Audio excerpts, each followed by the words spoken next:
It's now time to reflect on this week's Sunday Gospel.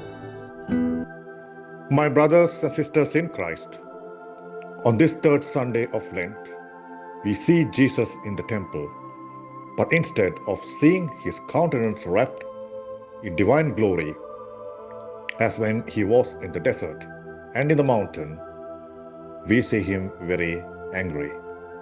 The first reason for his religious anger was because the temple, instead of being a house of prayer, has become a den of thieves.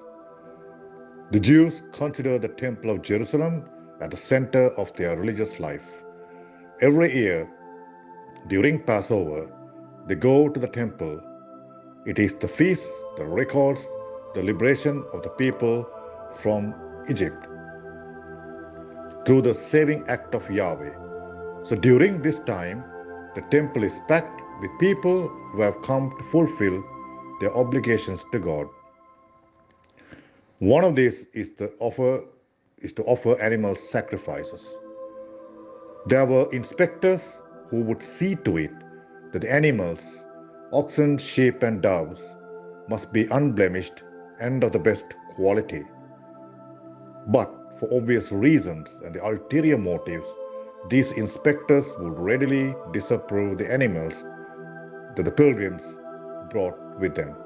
So, the people were obliged to buy the animals sold in the temple, and at very exorbitant price. This system had the approval of the high priest. Most of these people usually end up going home without being able to offer sacrifices simply because they did not have enough money. The money changers had also their share in the injustice done to the people. The secular money from outside is considered unworthy and dirty, and they cannot be brought into the temple. They had to be exchanged with the temple money and, of course, for a lower value. Obviously, injustice and oppression are done especially to the poor. We see all these things around us in today's world. And this made Jesus very angry. The rituals in the temple have become the occasions for abuse and oppression against the poor. The temple became the place where greed, corruption, deceit, and cheating take place. The second reason why Jesus was angry was the discrimination that was happening in the temple. Remember that the temple was divided into 5 sections: the court of the Gentiles, the court of women, the court of men, the court of priests, and the Holy of Holies. The outermost part of the temple is the court of the Gentiles. In other words, the temple is not only for the Jews but also for all people, including the Gentiles. But it was in the court of Gentiles that the merchants did their business and all their shady deals. In all aspects, it has become a marketplace and not any more part of the house of God.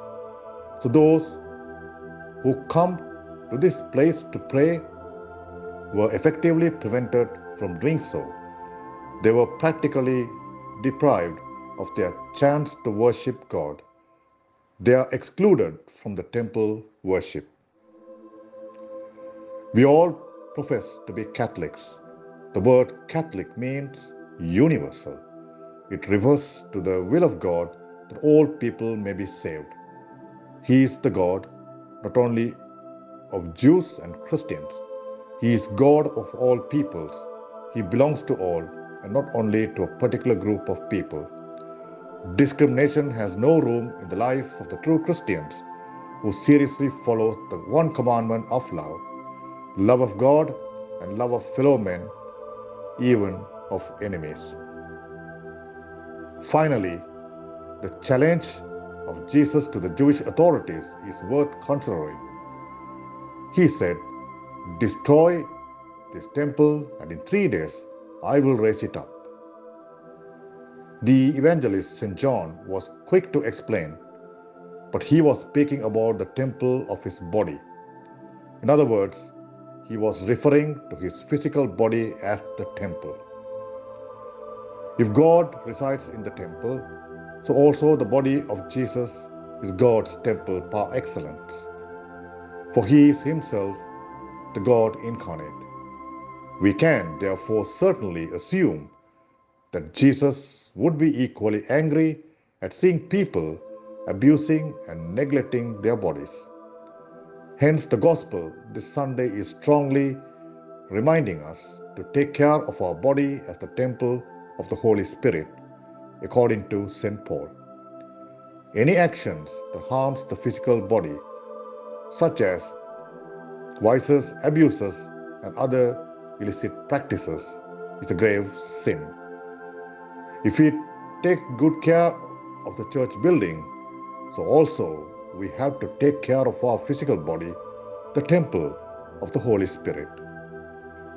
As we come together in this temple of God, let us cleanse our hearts of all selfish motives and sins.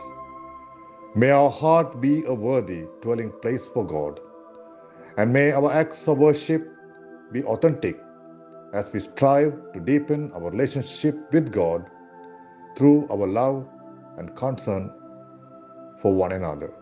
I wish you all a God's blessing and have a blessed Lent.